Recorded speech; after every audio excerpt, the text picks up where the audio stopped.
Hi, I'm Haylley Pittam, and today with me is Stephen Davide. He is a tennis athletes coach, but he specialises in water. Welcome, Stephen. How are you? Thank you so much for having me. It's a privilege to talk with you today. It's fantastic to meet you.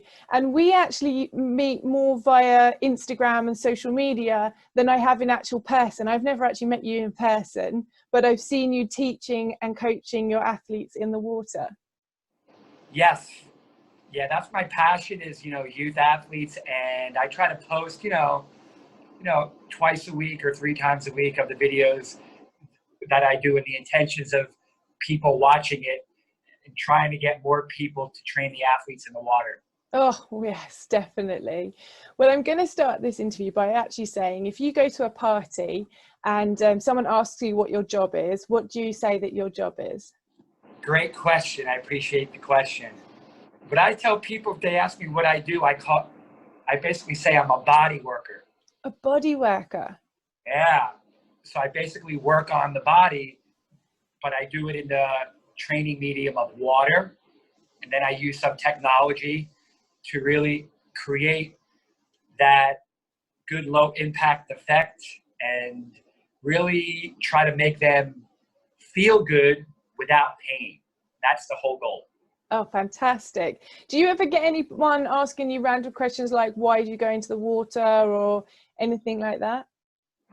Yeah, they always ask me, like, do you do land training? And I said, well, I used to, but to be honest with you, really the results that happen in the water from the feedback that I get is just tremendous. I mean, the people feel better, their body aesthetics start changing faster, and it just kind of led me into going to it full time, to be honest with you. Fantastic. So did you play tennis yourself?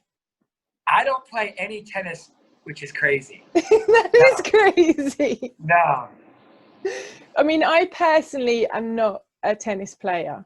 right.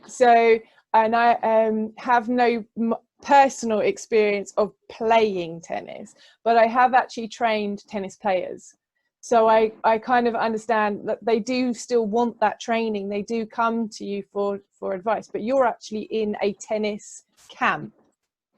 Well, I actually work and contract myself out to different tennis academies. That's kind of Academies, what yeah. I've been doing predominantly. Yes, I have a couple of adult groups and some private clients, but predominantly my work has been with tennis academies and tennis players, because there's a big epidemic in all sports, which is injuries. We are, yes, yes. But the only time we actually end up hearing about an athlete in the water is when they've got an injury. They never really openly say, oh yeah, I've been training in the water as well. They normally just add it in when they've been injured. And that's what we're trying to really change. Yeah. And that's what I've been doing for about 7 years now, full time. That's what I've been going around the United States and really trying to educate parents, coaches, trainers, the importance of the prehabilitation training and using the training of aquatic resistance training as a prehab modality. Yeah, no, that's fantastic. Absolutely fantastic. So how did you get into the water then? What started your interest to the water?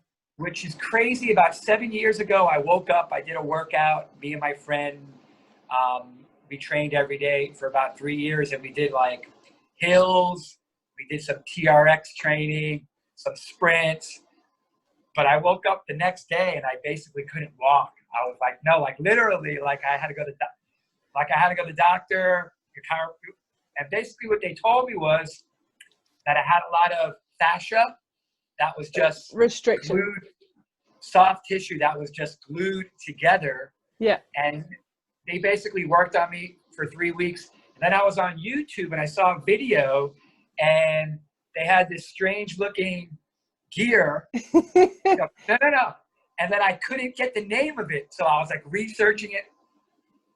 Really, honestly, I stayed up for about 4 hours, in the middle of the night. And then I got like this, I'm like, okay, it's called like Aqualogics. And then I started, you know, researching, and then I reached out to them, and then I flew out to San Diego with the inventor, and that kind of started me on my journey. It was crazy, but I was doing predominantly land training work, and I just like stumbled into it, and then I started training all my, like once I got into it, I started training all my clients in the water, and they were like, no, we only like land. Oh. And then once I got them in one time, yeah, then it was a wrap. Yes, you converted them. That's amazing. Yeah. We love to hear about those people who really are you know, putting water fitness aside, and then they come and try it, and then they just fall in love with it. That's the biggest challenge. Yes. That I found, like in the 7 years, is just getting people into the water once. That's it. That's the biggest challenge. Yeah. Completely with you there. Yeah, completely. And then how have you found over the time, have you found that people are more interested in coming into the water? Have you found people are more welcoming to try the water? Yes. What I really focus on in my coaching career, I've been mentored really by a lot of mentors. Basically, when I was training on land, what I really focus on is giving a new student, or even a current, you know, student, give them a great experience. So I focus on the experience, whether it's 30 minutes, 45 minutes, or an hour. Give them a great experience that they're going to want to come back. And that's really what I try to focus on, is letting them experience something amazing, and then we'll get them back. Yes, yeah, that is absolutely brilliant. What's the youngest participant that comes and trains with you? What I try to do is I try to get like 10 years and above, just because of the water level. Oh, okay. So I try to start at 10 years old and then work my way up. So 10. Yeah, and the oldest person that you've got? I just got done training about 2 hours ago, an 85-year-old woman. Yes. Amazing. Yeah. Amazing. It's like inspiring. I was about to say about how amazing that was. Oh, do you know what? Some of my 85-year-olds absolutely kick butt. They work so hard, and they actually almost work harder than the 20-year-olds. They work harder than the teenagers. They work harder. I mean, I'm not going to say the 10-year-olds, because 10-year-olds have unlimited energy, so we can keep them working out. She's like my favorite client, like, to be honest. So what were you doing before you came to the water? What were you doing? Good question. I was working as a master trainer at 24 Hour Fitness. Oh, really? And, yeah. And what kind of areas of land fitness did you enjoy? Did you teach? I was only doing kind of like what I'm doing now. Yeah. One modality. Okay. TRX.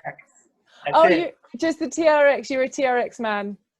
And what's crazy was I worked there, and they kept on telling me, you know, Stephen, you got to use the whole gym. And I'm like, what are the numbers? Look how many clients I got. One tool, one kind of training. Yeah. Now was kicking butt, top of the charts, and, you know, in training numbers.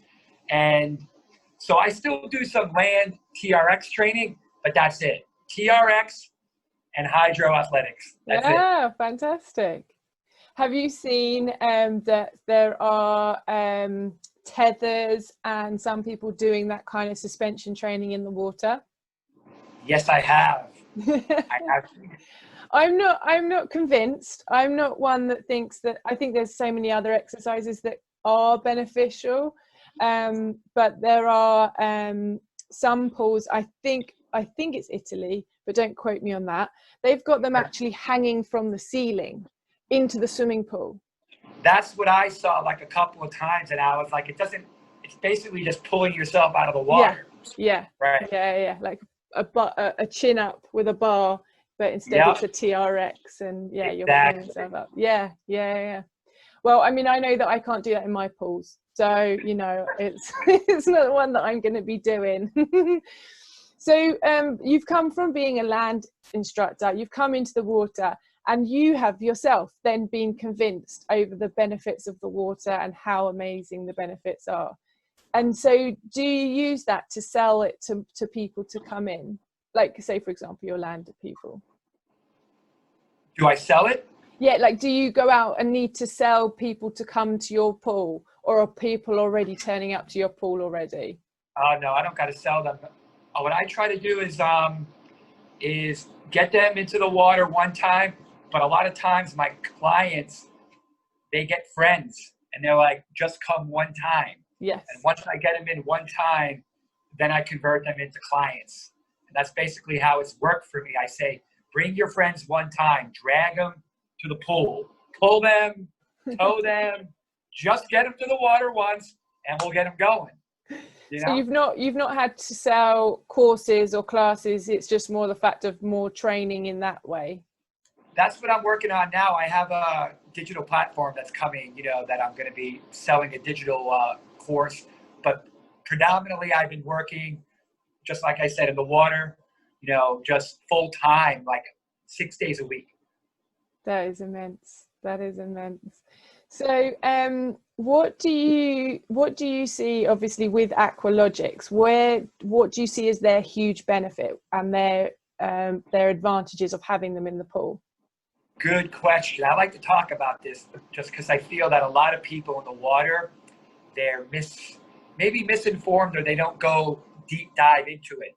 Basically, what I try to really educate them on, all my students on, like an example would be, I give them a review and I said, hey, what kind of resistance is this? And a lot of times I find out they're not paying attention. So I explain to them the technology of the three-dimensional resistance creating drag resistance. So there's not heavy load, but you're still creating enough resistance to really build lean muscle tissue.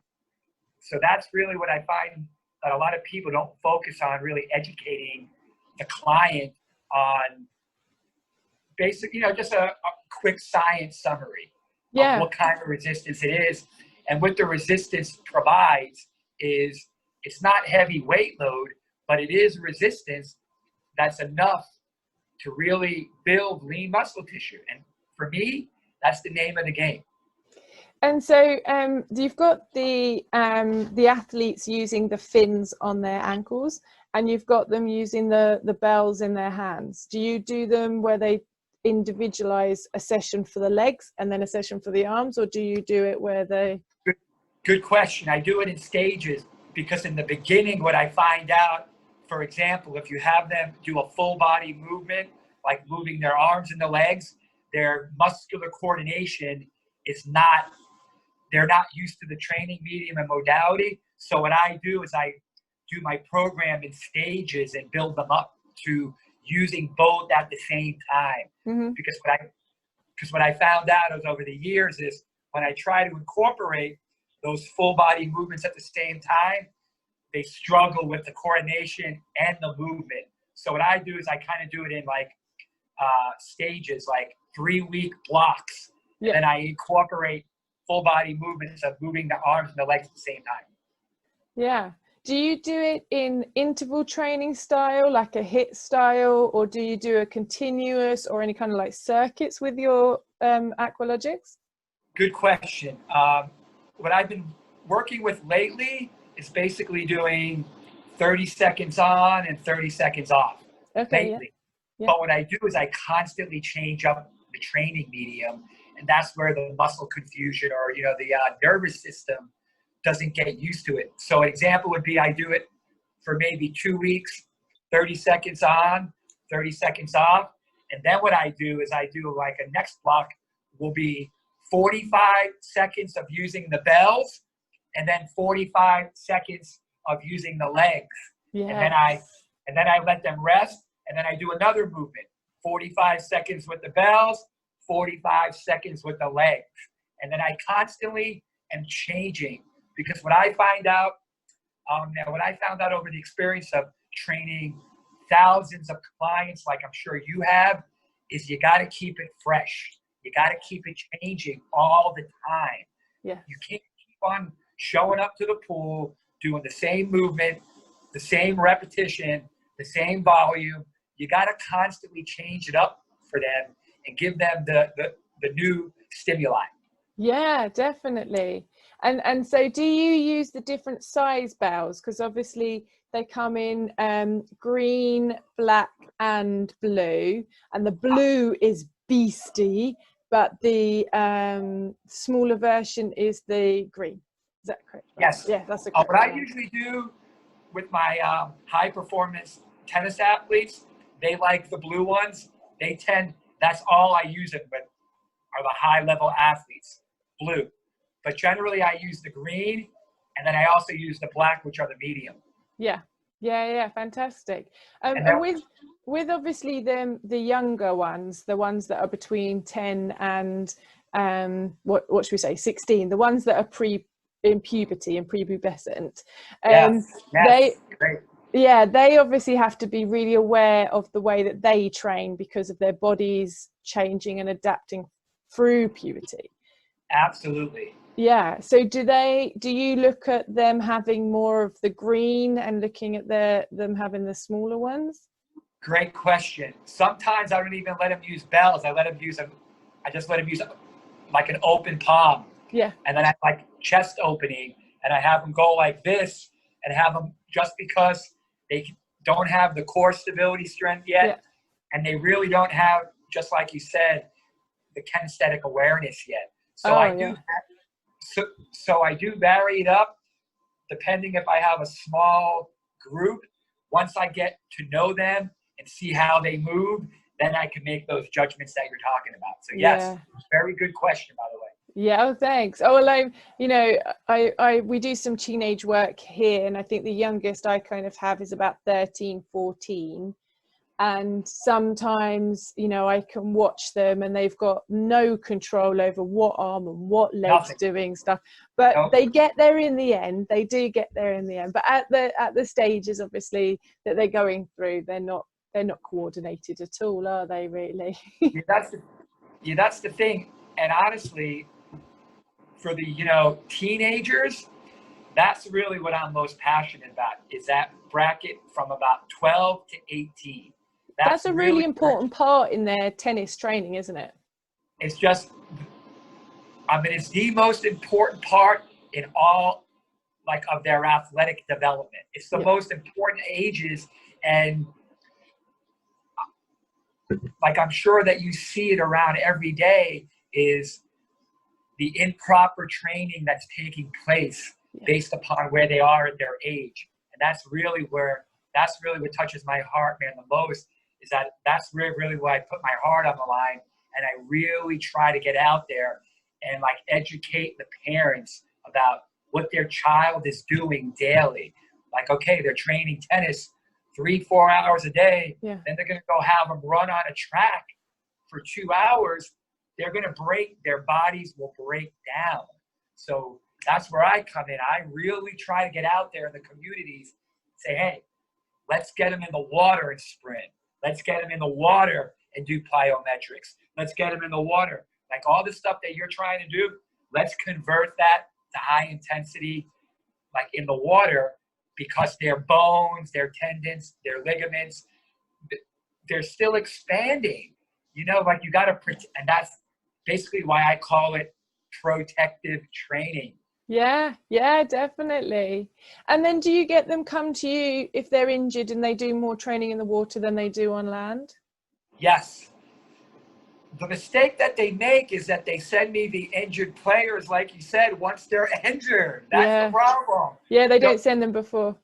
Yeah, what I try to tell them is, don't send them to me when they're injured. Send them to me daily so they don't have to come to me when they're injured.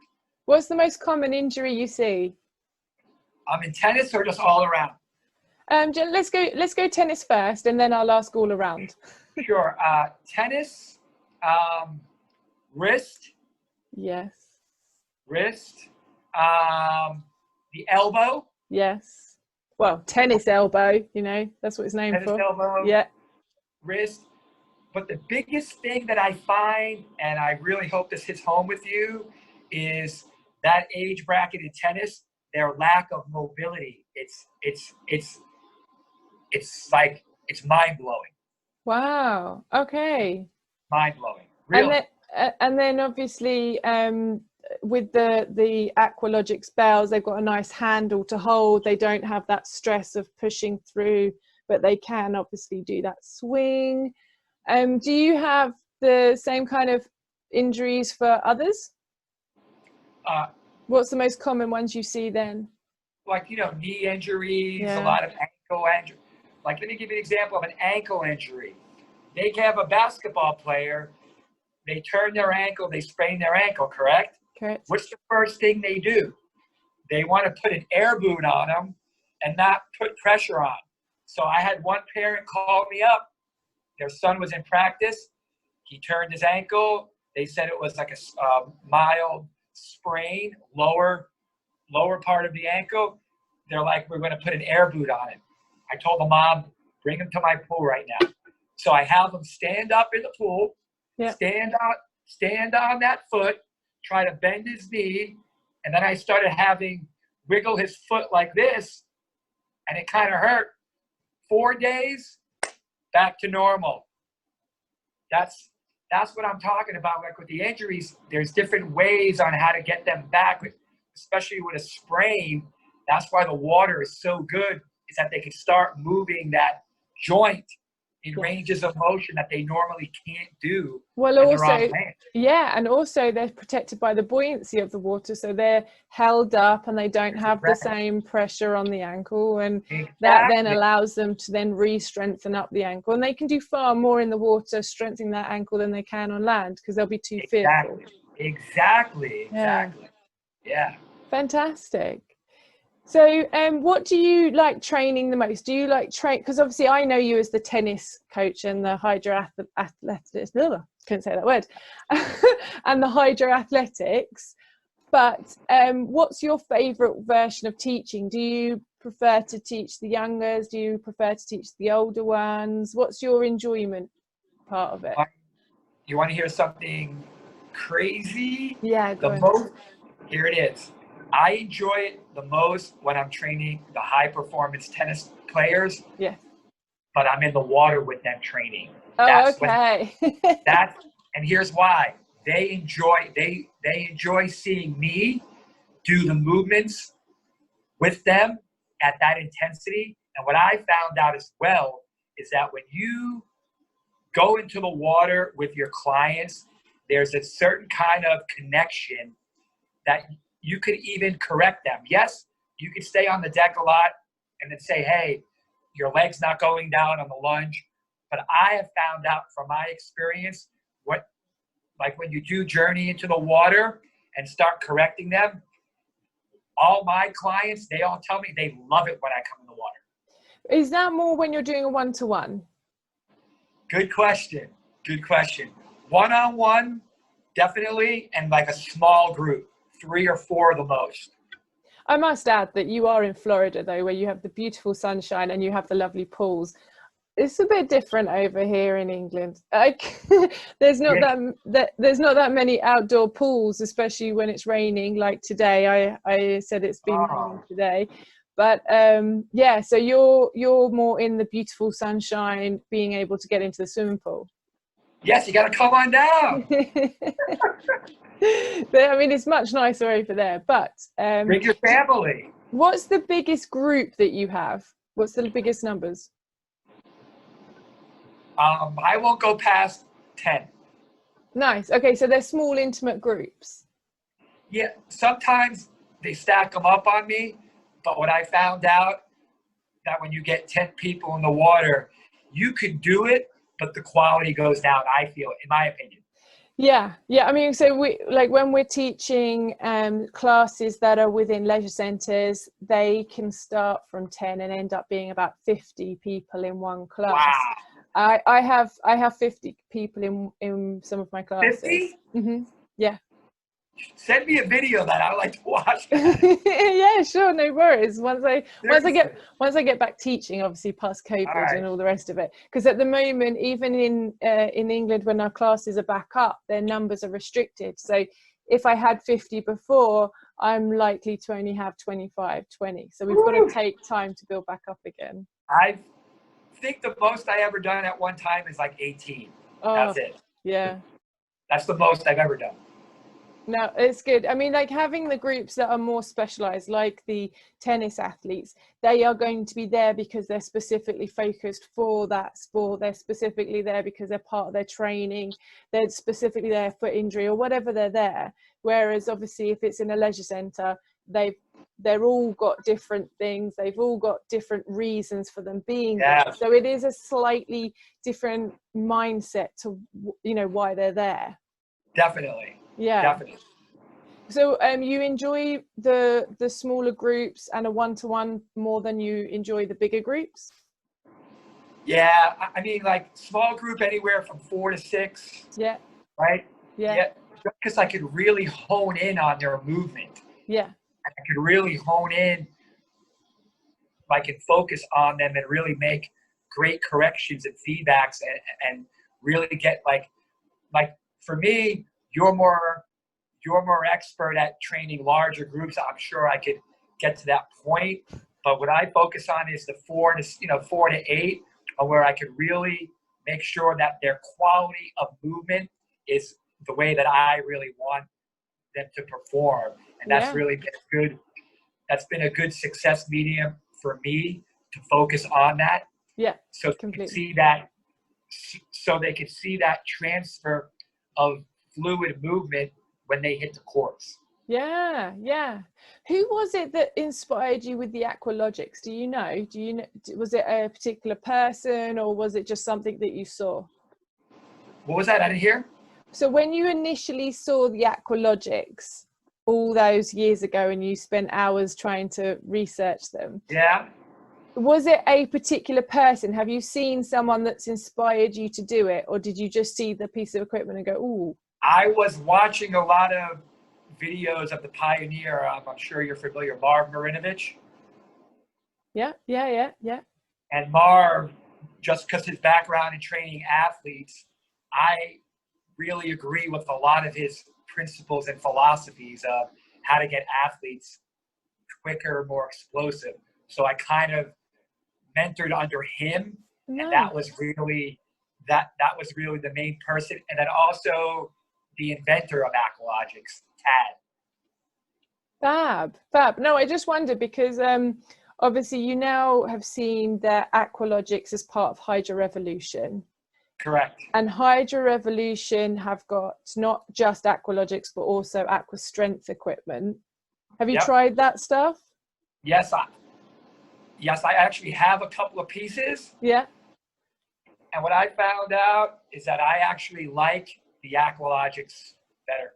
Okay. No, it's all personal preference. Don't get me wrong. I have a few of the bells. I have the bar. Yeah. I have the bar. Me personally, I like the free weights. I like the ability to have one dumbbell in my hand and be able to move it in every direction, or one arm. So for me, the Aqualogics would be my go-to. Yeah, it's your favorite one. I mean, I would say, have you got any other piece of equipment that you like? Do you ever try the mitts out or a noodle, anything like that? No, I have not. I've been very faithful with Aqualogics. Just you really have? Yeah. Yeah, really.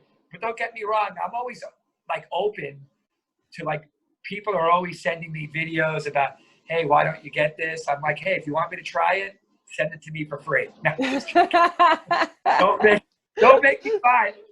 If you really want me to see it, you got to send it to me for free. Now I'm just joking.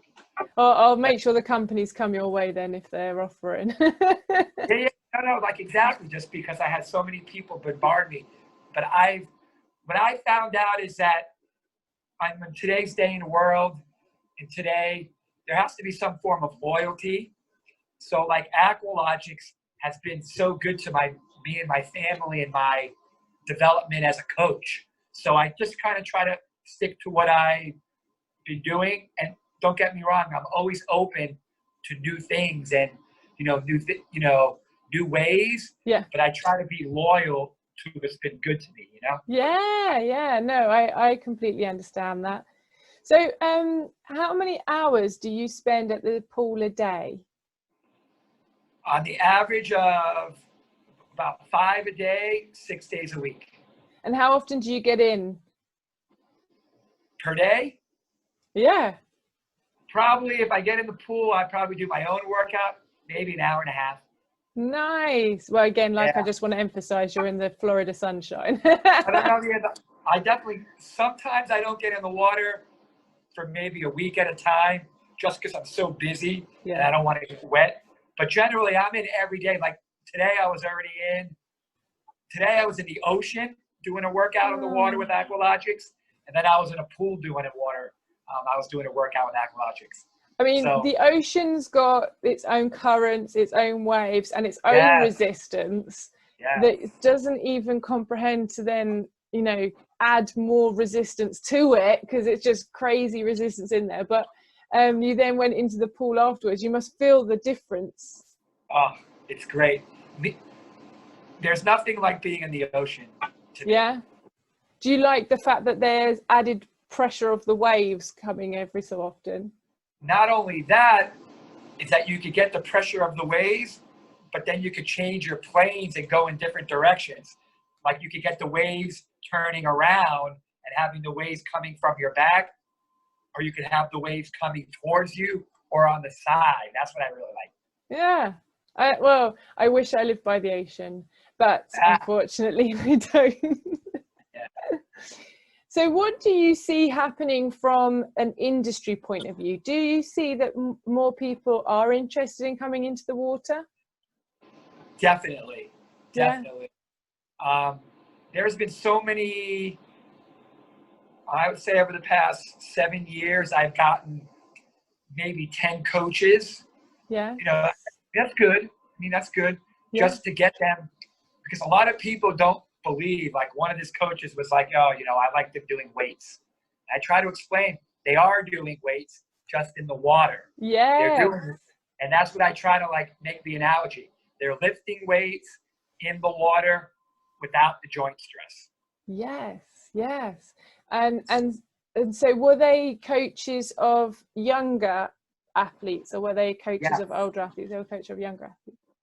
A lot of younger athletes, they don't think that they could build muscle until I prove it to them. I had one student that was a 16-year-old, and I started training him for 6 weeks, 3 days a week, 45 minutes, hydro athletics, my program, just doing that. So one day we were walking out of the pool, and he got out of the pool first. He was walking with his, you know, his bathing suit, and me and his mom were in the back of him. And his mom was like, look at his back. I'm like, I go, you see that, right? And she goes, look at his, like, his whole body aesthetics changed without touching a land weight in 6 weeks. It was amazing. And his mom couldn't believe it. Yeah, I think that's absolutely brilliant. When someone says that to me about it, I always say, but you never see a swimmer who doesn't have muscle. If you look at an athletic swimmer, an Olympic swimmer, you know, you can see their shoulders are big, their muscles are bulging. Females or males, they, you know, depending upon their stroke, they have muscles. And there are so many swimmers that do not like the weights or the running or the gym, but they now have put in weights for those athletes. And obviously when they are at a stage of going through puberty, or they are at that stage where they're overtraining, that's when it's really incredibly easy for them to get injured. 100% couldn't have said it any better than you said it. So true. Because I tell people all the time, would you rather have a body of a swimmer? Yeah. That's athletic looking. That's why I trademarked hydro athletics. That's the body that I want to promote, is an athletic, lean body. It's so true. You know, their lats are popping out, their shoulders, just like you said so brilliantly. It's the triangular shape. They have they have the big shoulders but a small waist. The V. Yeah. The V. Yeah, definitely. That's when I do hear people saying, you know, well, the water won't build muscle, but it does. It builds muscle like you wouldn't believe. No doubt. What has been one of the biggest challenges for you within doing Aqualogics and being in the water? Great question. Not comparing myself to other coaches that are doing it. That is great. And just not in a bad way. I mean, but in the beginning, I started paying attention too much and like, okay, they're doing this movement and they're doing this. And I feel when you focus too much on what the other people are doing, you tend to lose that creativity of why you're doing it. So for me, it's okay to watch a video. Like if you send me something I'm going to learn, I'm like, hey, I like that movement. Let me incorporate it. But for me, I don't like to compare myself to what other people are doing because I can't train 25 people like you. There's no way. I've never done it. So like if I start saying, oh man, God, I got to like, she's doing that. I can't even do, like, you know what I mean? Yeah. You start falling into a trap of, I'm not doing so good. Like, you know what I mean? Mm-hmm. But I feel when you focus on what you're doing and you're creating something that is unique, but you're also able to collaborate with other people and watch what they're doing, kind of a balance. Yeah, I mean, the one thing that, so I've been teaching for over 19 years, and with me teaching for over that time, I watch and I take bits from other instructors that might be something that I can use, but I still keep true to me. And I still know how my style is. My style is my style, and your style is your style. Yes. And you're going to do things that I probably might not do or will do, and vice versa. There might be things that I do that you want to use in your class, see if it works. Absolutely. But that's where we can all help each other and be there for one another to be able to form this aquatic world that everyone wants to get involved in. Amen. No, really, because that's what it is, man. We all have to, like, just like you said, support each other's programs. Hey, yeah. no doubt about it. I mean, that's what I've been doing. I've supported so many other trainers that got into it, and they're like, thank you. And I'm like, hey, call me up, we'll talk. I'll give you some, like movement ideas. But I always tell them, and I really implore them, is learn the particular movement, but exactly like you said, do it in your style. Yeah. That's very important. So yes, totally agree with you. Yeah, definitely. So do you want to explain about your course with the Hijo athletics course that you're putting on? Yeah, definitely. The Hijo athletics class is basically how to train a youth athlete from 12 to 18. As simple as that. And it really goes over a lot of the things that we've talked about in this little brief interview about low impact training for expanding joints, expanding ligaments, tendons, and bones, and really educating them on the why, the what, the when, the who, the importance of not overloading their bodies. How many hours a week are they training in the particular sport, and what else are they doing?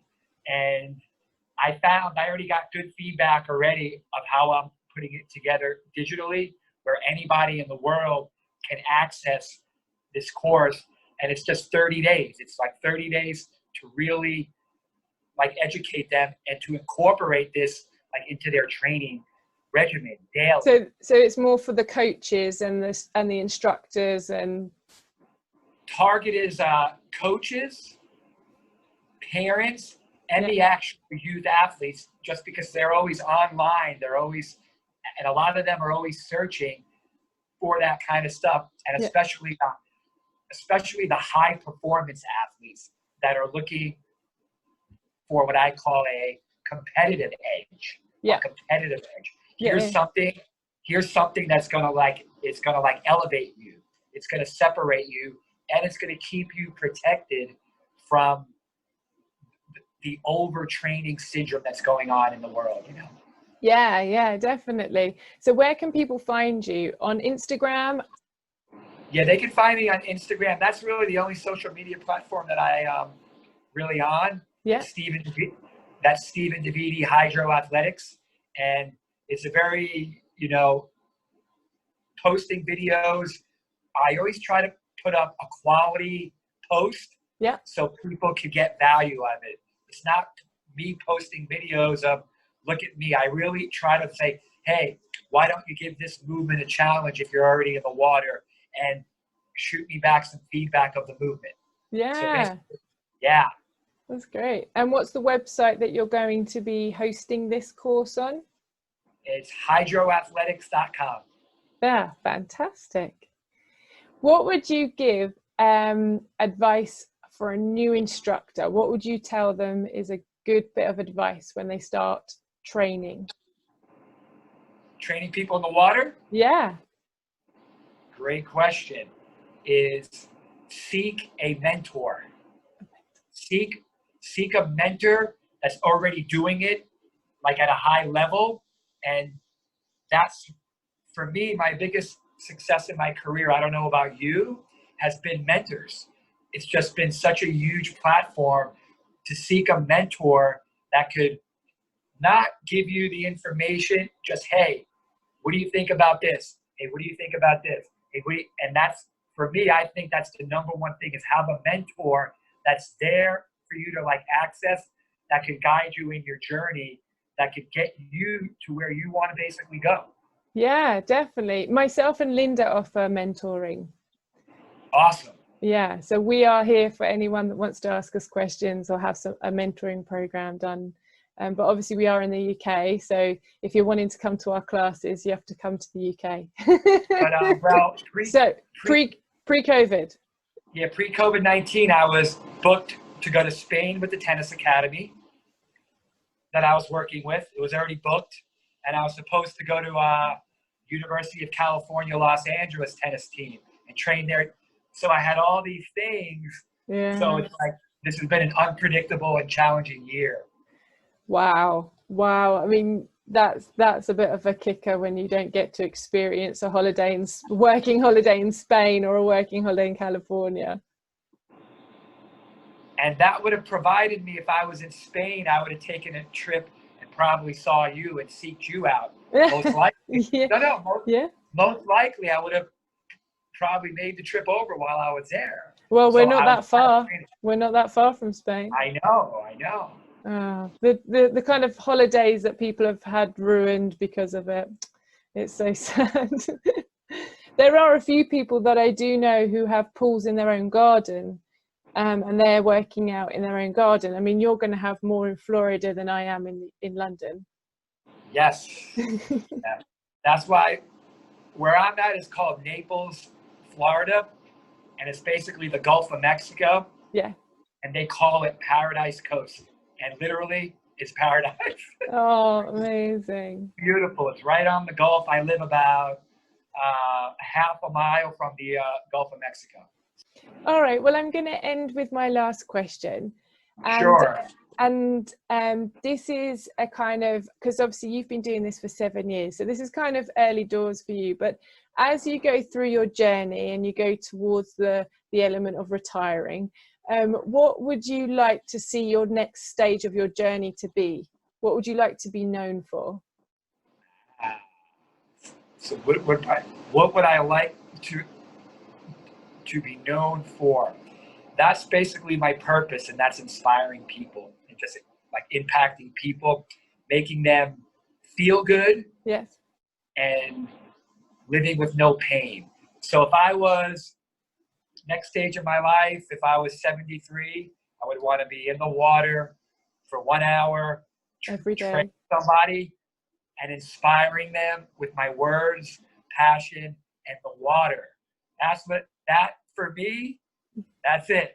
Oh, that's amazing. Yeah. Well, when we're all in that later age and we're all still in the water trying to make people come to the pool, we'll still be having these virtual chit chats. Yes, because when you really ask me, what do you want to be known for? I would say the mantra of mobility is the fountain of youth. Yes, I love that. Yes, I know Yes. everybody does. Yes. Everybody loves it. Well, I'm a massive one on believing that you know, your body needs to be as flexible and as mobile as when you were a teenager. Exactly. That's the secret. Yeah. That's the secret to feeling young again, like you said. Yeah. Yeah. And I definitely can tell you that lockdown has made everyone's bodies feel locked up. Woo! That's like an interview for another time. Yes, well, that's actually one of Linda's ones that she's going to be doing, is how lockdowns lock the bodies up. So it's definitely made everyone feel a bit stiffer. Yep, and we've heard so many stories of, oh, I've gained 10 pounds. Oh, I'm eating too much. Oh, I've gained this. Oh, I mean, it's countless, right? Right. I'm probably one of them. No, you're not. I'm gonna so look forward to teaching next week, because it's that freedom that my body needs. I need to start moving again and start getting that mobility back. I mean, I'm doing stuff, but I'm not doing anywhere near as what I was doing before COVID.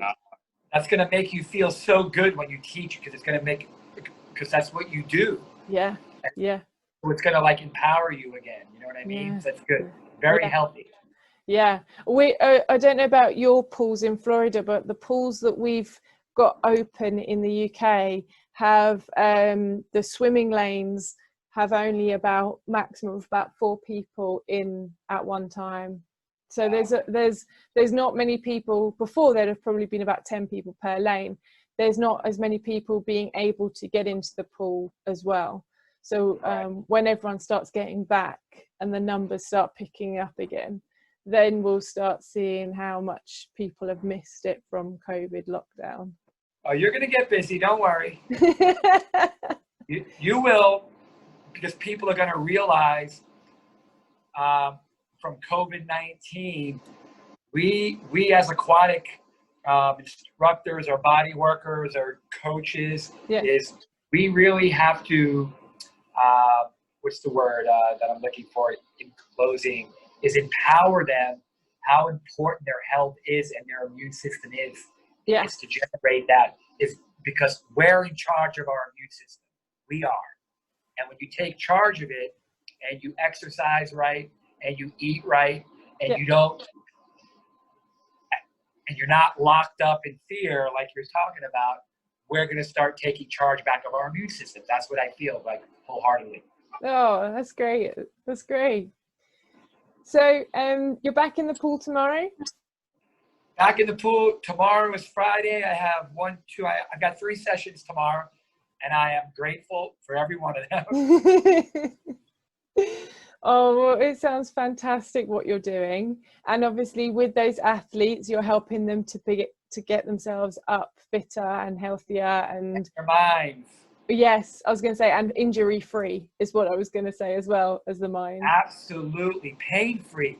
Just because no athlete likes to be in pain while they're performing. I don't care who you are. So yeah, that's the mission for us, for me. Yeah. Well, good luck with it, and good luck with the Hijo athlete.com. That's correct. Thank you. Yes, that email. So much. Yeah, that website, Hijo I said it wrong. Hijoathlete.com. Hydroathletics.com. Athletics. It's athletics. Okay. No, you're amazing. Don't worry. Thank you so much for having me, by the way. I'm really privileged. No, it's lovely to speak to you and to finally meet you in person.